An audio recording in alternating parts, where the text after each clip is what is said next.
welcome back to my channel. If you're new here, my name's Maria and today's video is going to be a collective book haul for all the books that I bought in May. Now when I was thinking about this video, I was thinking, will I even have enough books to open for the month of May? I don't really feel like I bought a lot. And now that I've counted them up, there's actually 17 books, so I definitely have a problem and I need to be stopped. But that's a problem for another day, so we're not going to worry about that. So yeah, I've got around 17 books to share with you. Some of these will have been mentioned in some of my vlogs, my wrap up, and I did do a book shopping video as well. So I will kind of speed through those because I don't want to be too repetitive, but I do have a few packages to open with you today. So yeah, without further ado, let's just get into the haul. So before we jump into the book section, I do have quite a bit of Bookish merch that I bought in the month of May as well that I just really wanted to share with you. I really love to collect, you know, sweatshirts and bookmarks and different things like that, just to kind of show my love of reading. So the first few things I've got are from a shop that I've mentioned before, so Literature Stitches. I will put it on the screen and I'll link it below. But I got two hoodies from her and I just love that her designs, they're really interchangeable. So the first one that I got is this white hoodie, and as you can see it says Romance Book Club on there. Now the great thing about Literature Stitches is that on her website she actually gives you the option of what colour you want to get, but you can also change kind of the alignment of where the logo is as well. So if you wanted this in the middle, you can have it there. And I believe for most options she also lets you pick the thread colour as well, so you'd have this with black and white or white with red or whatever you decide. I just love that it's so interchangeable, and she's a small business as well, so I do love to support her. I generally get a size large in her sizes, so I'm a UK 10. I think in the US that's a 6, I'm not too sure, but yeah, large does fit me quite oversized. I could probably get away with a medium. Small would be probably quite fitted, but medium would probably still give me oversized. But I just love the large look on it, just looks really cozy and comfy, so that's generally the size I go for. And then the next one's a little bit different for me. This isn't a colour I would normally wear, so it's quite bright pink, but I just thought the logo was quite cute. So my weekend is fully booked, and yeah, I just thought this emblem was really cute. I think on the website it's on a white background and it was really pretty as well, but I thought this would be a cute one for, you know, if there's a rainy day, I wanted to read, I just want to get cozy. This is probably going to be my go-to sweatshirt. So yeah, I just thought these were both really cute, and as I say, I have a few others from her as well which are more crew neck sweatshirts, and the quality so far has been really good. And actually I didn't mention the reason she's called Literature Stitches is because this is actually embroidered on there as well, so it's not going to fade, it's not going to come off in the wash or anything. And to be honest, for the price that she's charging for this, I think they're pretty reasonable. So I'll link these below and I'll link her website in general, and just really impressed with those. So the next one was an Etsy find, and it's a Court of Thorns and Roses t-shirt. So as you can probably tell, I'm a bit of a fan. So when I seen this t-shirt, I just thought it was really cool. I love to wear band tees, and I think if you're bookish but you don't want to be too openly bookish, this is a great option because it kind of could be a band t-shirt if you're not looking too closely. It obviously has the Batboys on there, it has Reese, Azrael and Cassian, has kind of their nicknames on there as well. But what I thought was really fun about this one is it does show the courts on the back, and it has Summer Court, Cast Not Allowed, It Was One Building, If You Know You Know, and Spring Court cancelled, F.U. Tamlin. So I thought that was just really fun, just a fun detail that, again, it's one of those ones, if you know you know. And this was from a shop called Thorns and Ink on Etsy, and again I'll link it below. And yeah, I just think the t-shirt's really good quality. It's quite thick. I feel like the quality of the print is really good, and yeah, it was exactly what I was expecting, so really like this one. So the next one I need to open, so it's from a shop called Trend Meta, and again it was an Etsy find, and this was inspired by a recent series that I've read, which I will be touching upon today. But basically I read the Chestnut Spring series by Elsie Silver, and I'm just kind of in my cowboy romance era, and when I seen this t-shirt I just thought it was really cute, and it's one that I think again doesn't scream bookish kind of merch. It just kind of, it could be from anywhere, but those who know will know. So yeah, I'll link that down below. Again, I think the t-shirt is really good quality. It's quite heavy. The print seems to be good quality, so hopefully it won't wash out or anything. But as I say, I've just received this one, so I can't speak on that for this one. But yeah, I just thought this was a cute, fun design, so really happy to have got this one.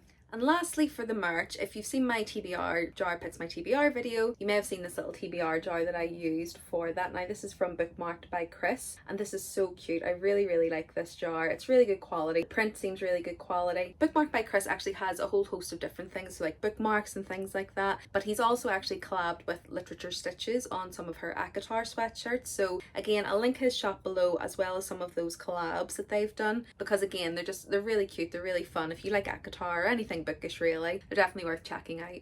Worth mentioning that absolutely none of this is sponsored, I wish, but I just want to mention that just in case anyone thinks this has been sent to me or anything like that. It certainly hasn't. This was all purchased with my own money, shops I found myself through BookTube or just on Etsy. So yeah, just wanted to be very, very clear on that. So I think I'll go through the books that I've bought kind of in store, purchased in person. They're not obviously in packages, and I think just going off that last t-shirt that I bought to tell you where the inspiration came from, this series would be the culprit. So I did buy all 5 of these in the month of May, but they were on a pretty good deal, as you can see from the stickers that I haven't removed. I was getting, 3 of them for £6. So this is the Chestnut Spring series by Elsie Silver, and essentially this is a cowboy romance, small town romance, interconnected standalone series, which kind of follows these 3 brothers and 2 of their friends, and then the love interests as they go along. So you've got flawless, heartless, powerless, reckless, and hopeless. And I would say out of the 5, my favourites were probably book 2 and 4, which is Heartless and Reckless. These just followed characters that I really, really loved, I really enjoyed. So I'll not give you a full synopsis on all of them. I did go through it in my wrap up, but as I say, they're kind of small town romance, cowboy romance, interconnected standalones. Basically, the male protagonists are 3 brothers and 2 of their friends, so one of which they kind of consider a brother and one is a protege to the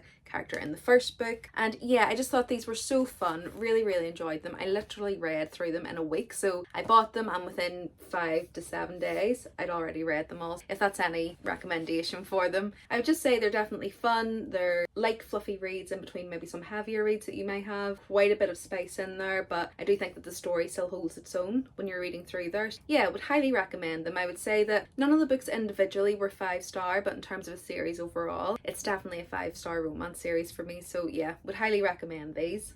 Next up is one that you will have seen in my Come Book Shopping With Me video, and it's My Dark Romeo by Parker S. Huntington and LJ Shen. So this one I don't know a lot about. I know it's a TikTok popular book, as it says on my cover, and I think this one's kind of rich billionaire romance mixed in with a bit of mafia romance. There's going to be a hate to love trope in here from what I've read about it anyway. So this is on my June TBR, so if I get to it I'll give you all my thoughts and feelings in my wrap up. But yeah, I think this would be a fun one just to read, as I say, in between some of those more heavier reads that I tend to go for. So yeah, excited to get to this one. It was like £3.50 in my local The Works, so the cover is absolutely stunning and I thought it was just worth picking up. This next one again was a bit of a cover buy. I've seen it in Waterstones quite a few times, and it's The Surviving Sky by Kritika H. Rayo. And this one has quite an interesting premise. I think it veers more on the sci-fi side of things, and basically it's about this couple who are living in this kind of jungle land, as this is showing, and there are these people who are called the architects who kind of keep civilization as it stands. And essentially our male protagonist is one of these architects and his wife is an archaeologist within this land, and essentially they're kind of butting heads at the moment in terms of some of those morals and ways of life, in terms of how the architects are actually suppressing the archaeologists. So they go on an expedition basically as part of their roles, and something goes wrong and they basically have to work together to save the kingdom. But also probably throughout this I think there will be some discussion of trying to save their marriage and their relationship. So I think this will be twofold. I think there will be a lot of sci-fi in there, but I think a lot of it will be kind of a character study in terms of these 2 people and working together and how they kind of come through their differences morally and functionally. So yeah, I think it's a bit of a different read than something I would normally read, but the cover drew me in. The synopsis gave me enough to intrigue me. So yeah, I'm not sure when I'll get to this one. It's definitely not high up on my priority list, but it's definitely one that I'm intrigued to read. So these next 2 I'll talk about together, and that is Finding 13 and Keeping 13. So this is the first 2 books in the Boys of Tommen series, and I've just seen this everywhere. I've seen a lot of people talk about this, saying that it's a really great series. It's by Chloe Walsh, who is an Irish writer, so again it was another reason I thought I should pick this one up. But I believe it just follows a group of teenagers kind of as they're growing up, trials and tribulations of that. I believe some of them have quite strained home lives and things like that. So I've heard these can get pretty heavy and can get pretty heartbreaking as well. They're really, really thick, so I don't think, as much as there is romance in here, I don't think these are categorized as romance. I think they are much more literary fiction. So yeah, I'm excited to read these. I think they will be really good. I've heard some mixed things about them. As I say, they're kind of really hyped up on TikTok, but I have heard some people saying that, maybe the ages of some of the characters and some of the things that they're doing are quite hard to read about. But I'm open to kind of go into this with an open mind and just to see how this goes. I've heard the writing's really good. I've heard the story's really good, so hopefully it will be, and hopefully I'll enjoy these. Excited to get to this series.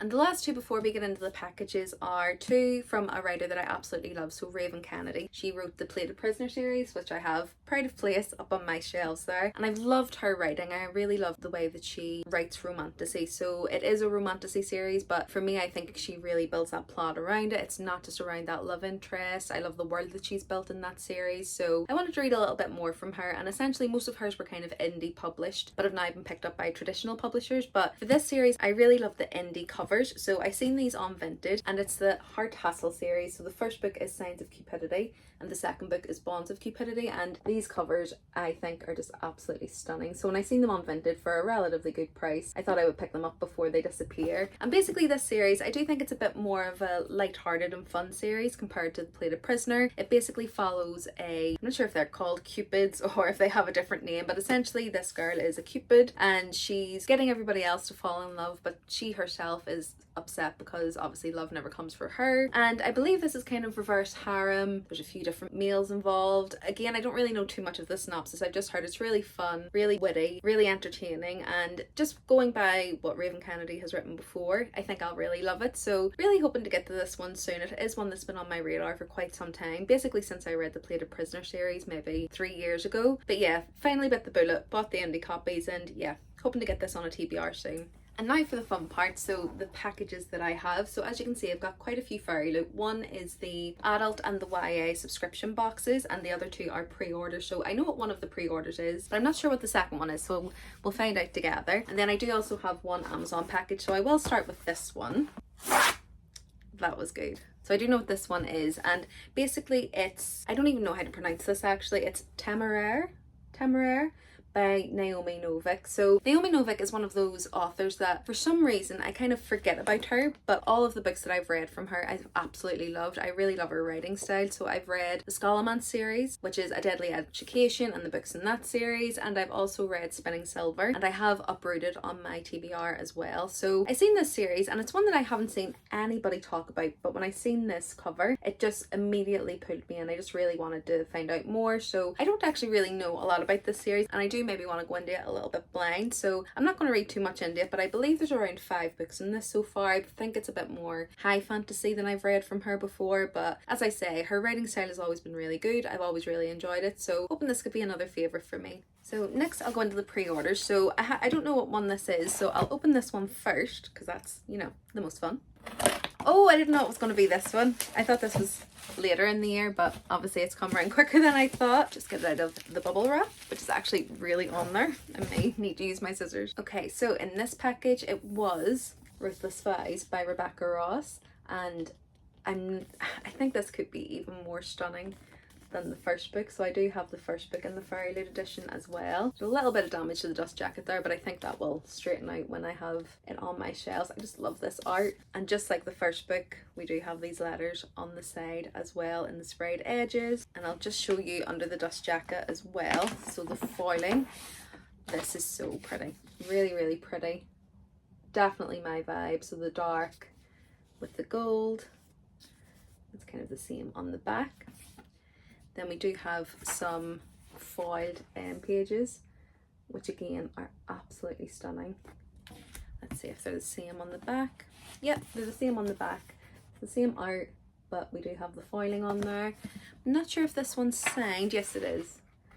So there we go. We've got a signature as well. So I've read this one. Obviously, I've read Divine Rivals, and I really love the series as a whole. I think while it's under kind of the fantasy genre, I would call this more kind of magical realism. I think there is a fantasy world that Rebecca Ross has built here, but to be honest, for most of her series that I've read so far, I would say that they're more in the magical realism realm than, you know, straight up fantasy or even romantasy, because the magic's kind of there, but it's almost so minimal that even if the magic wasn't there, you probably wouldn't really feel a difference to the story. This would probably feel more like a historical fiction. So if you like historical fiction and romance, certainly surrounded around kind of World War One, World War Two. You'll probably really love this series because that's exactly the feels that you get from it, but there is a little bit of a magical element with some gods in there that kind of rule the world, and it basically feels like you're set in London kind of in around World War One or World War Two, but you do have that slight magical element. But yeah, I definitely recommend it. I think Rebecca Ross's writing is absolutely beautiful. I really enjoyed the series. I think the first one was just slightly better than the second one, but overall with the duology I would definitely recommend it. I would say it's a 5-star series.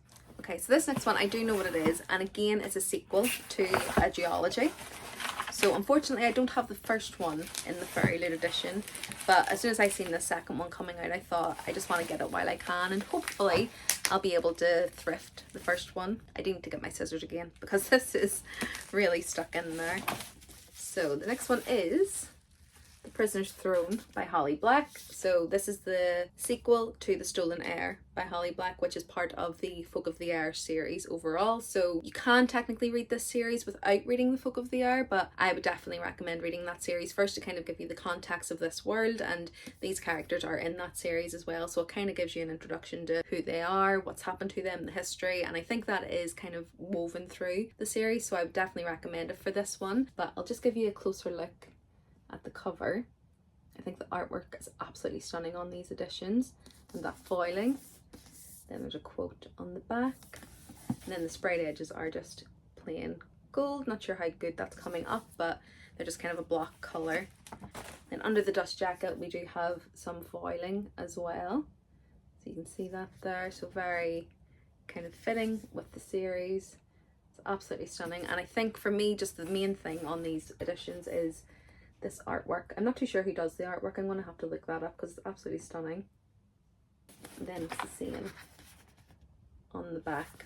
So yeah, really happy with these editions. I think they're absolutely stunning. As I say, hoping to be able to get the first one on Vinted or second hand, something like that, because they're absolutely beautiful, and as a set they would be lovely as well. But yeah, happy to have my hands on the second one anyway. Okay, so on to the last box, which is my subscription. So I get the book only adult and YA subscription, and I did see spoilers for these when I was looking on Vinted one day, but I can't actually remember what they were, so it will be a bit of a surprise. I'll probably remember as soon as I open them, but let's see what we have.